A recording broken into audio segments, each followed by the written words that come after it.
This is the Convene podcast. My name is Maggie, Digital Media Editor.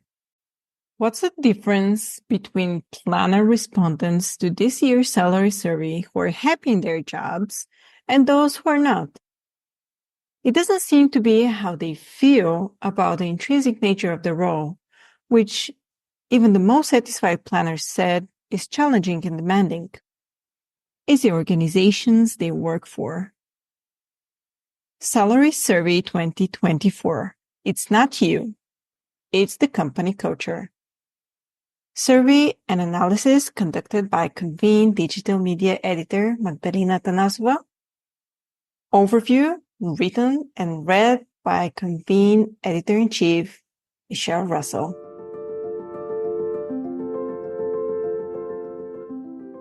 The U.S. Chamber of Commerce characterizes today's workplace environment as the Great Reshuffle, which follows the Great Resignation, when nearly 100 million workers quit in 2021 and 2022, according to the August issue of Warden at Work. Employee retention remains a significant challenge for organizations, noted the University of Pennsylvania's Executive Education newsletter. It's difficult to say whether the business events industry is experiencing or will experience the Great Reshuffle. One indication this may be happening comes from Tracy Judge, founder and CEO of Soundings, a talent community of more than 2,900 independent business events professionals.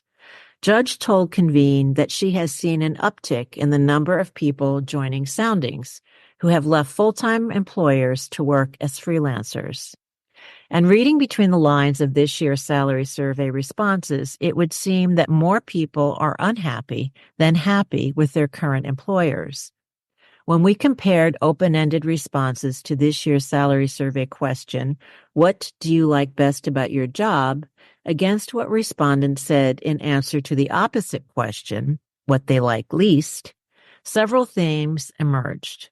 What they like most or least about their work didn't have much to do with personal preferences or strengths, like, "I'm good at numbers," or "event marketing is not my thing." The biggest common denominator to emerge from both sets of comments was the workplace.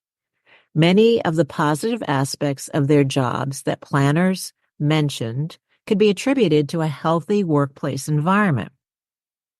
And many of their negative comments spoke to poor management, leadership, and culture at the organizations that employ them. During May and June, 462 event professionals who participated in this year's salary survey shared a high level of satisfaction, 8 out of 10 on average, with the overall profession, a further indication that the root of any unhappiness is not the role itself. Most of the categories that ChatGPT grouped the "what I like best, least" responses into reflect positively or negatively on the people they work with and the places where they work. Here are a couple examples of the good, the bad, and ugly. On the plus side, my colleagues are pleasant, and there's very little drama at this team company. Work from anywhere, self-management, great colleagues. And here's another: flexibility, innovative culture, and autonomy. On the minus side, here are some comments. Too many projects, initiatives, not enough staff to do them. The need for more staff was mentioned 25 plus times. Another: overworked, difficult to gather data from departments. Lots of turnover and burnout, expectations that high performers can take on more work for the same pay. Further insights into the culture at the organizations where they work can be gleaned from planners' responses to this question. Aside from a raise, what is the one thing you have asked or would like to ask from your boss? Here are some of the responses. Clarity of goals and purpose. What is it really that we're trying to accomplish? How will we know when we get there? Is there even a there? To not exclude me as much from other company matters. They may be more relevant to my position than is realized. For support staff assistance, Encourage team members to step up their response time and communication with colleagues and members. And finally, here's another: recognition, rest days, more staff. What's the key to retaining employees overall? Finding sound advice is anything but straightforward, Wharton at Work said. Some experts emphasize the importance of competitive compensation and benefits, while others point to a positive organization work culture, and still others indicate the importance of creating opportunities for career development. Many managers weighing the contradictory recommendations feel the pressure to do something to reduce the costs associated with hiring and onboarding new employees. Maybe we have too big a wish list, but those don't seem like contradictory initiatives. Why can't we work at organizations that place a premium on all of the above? It seems like at least one event professional respondent has found such a place, who said, "I feel valued, supported, and recognized by my boss, and have always had my professional development requests approved as he and my association invest in continuing education." Here's a look at what this year's salary survey respondents had to say about their compensation, their responsibilities, their challenges, and by extension, their workplaces. A snapshot of who they are. The vast majority of respondents were from North America, 91%, with 2% each from Europe, Asia, Pacific, South America, and Central America. The average age for respondents is 46 years old, possessing nearly 18 years of experience, 3 years more on average than last year's respondents.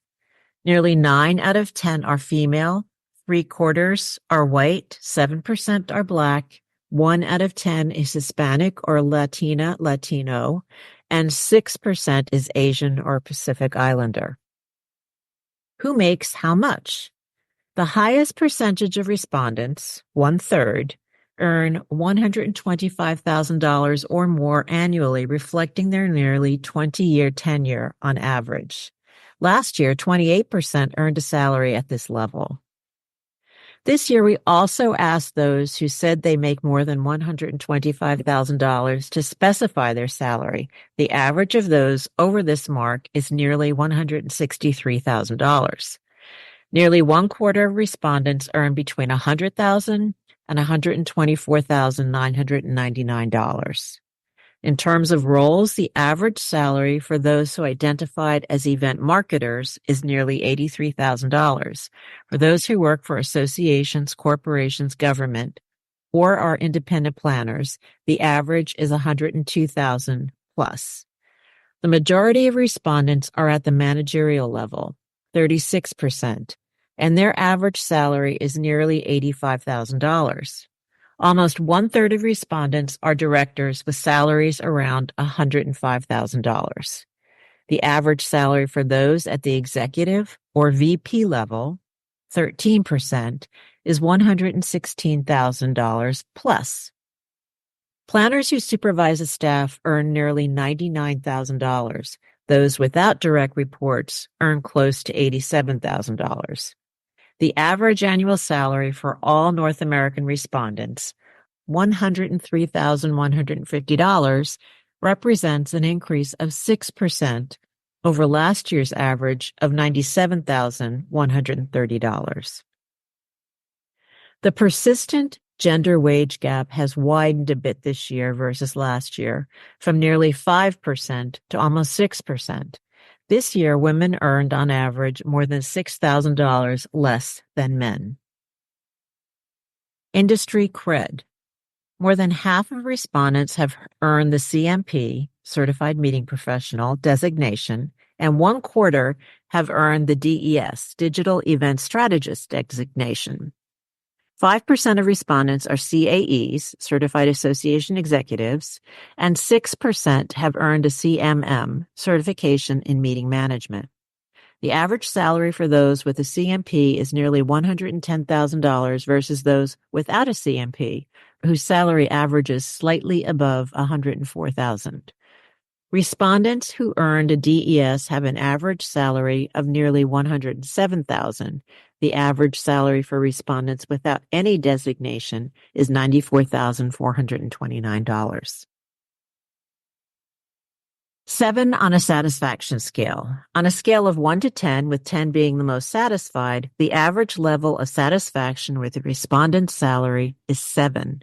Those who checked 9 or 10 on the scale make, on average, around $110,000 a year.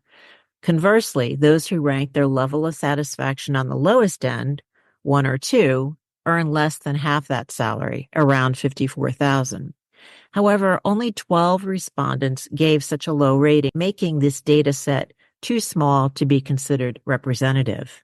In terms of satisfaction with the profession as a whole, those who gave it a 9 or 10 on the scale earn an average around $107,000. There were only a handful of respondents who gave their satisfaction with the role a 3 or 4 rating. Upward bound. 4 out of 5 respondents said their salary increased in the last 12 years. Only 1/5 said it's remained the same. For those who saw a raise in pay, half said it was due to a regular salary increase. 14% got a promotion, and 7% changed employers. The average salary increase overall was 8%, the same as last year. 3 out of 5 planners expect to get a raise in the next year. 1 out of 5 is unsure, and even fewer don't foresee a pay increase. Shoulder to the wheel. Tracking with the results over the past several salary surveys, almost half of planners work 41 to 50 hours per week, and 19% versus 16% at last year's salary put in 51 to 60 hours a week. 5% regularly work 61 to 70-hour work weeks, and 1/4 are at the lower end, working 30 to 40 hours a week. Taking time off. Consistent with last year's results, 3 out of 10 planners took 11 to 15 days off in 2023, and 2 out of 9 reported taking 10 or fewer days off. Slightly more than 1/4 took 16 to 20 days off, and more than 1 out of 5 took more than 20 days away from the job. More than 1/3, 36%, said that they received additional benefits, mostly in the form of additional PTO and retirement contributions. Heavier load. Nearly half, 47%, about the same as last year, said that they have had additional responsibilities added to their job description this year for reasons other than a loss of staffing, while 1/4 said they are taking on more work because of insufficient staff. Only around 3 out of 10 respondents said they have not assumed any additional duties. Work from home, work from office. Nearly 9 out of 10 planners said their employers have a flexible work policy, the same as last year, but only 3 out of 10, compared to 2 out of 5, said they get to decide when to work from home and when to be in the office, reflecting a larger trend toward stricter policies around working in the office.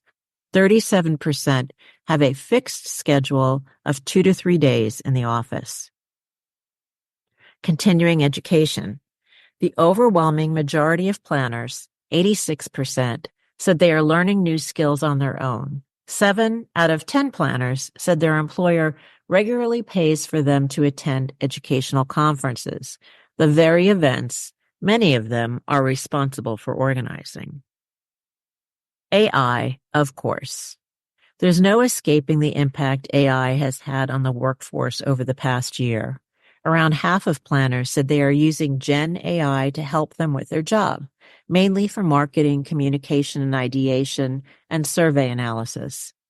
Familiarity with using AI also is a skill set event professionals are seeking in new hires, along with communication and interpersonal skills. Mostly, however, they are seeking to hire candidates who come with industry experience.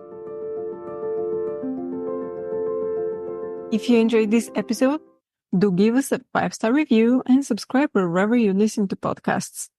For more industry insights, visit pcma.org/convene. Until next time.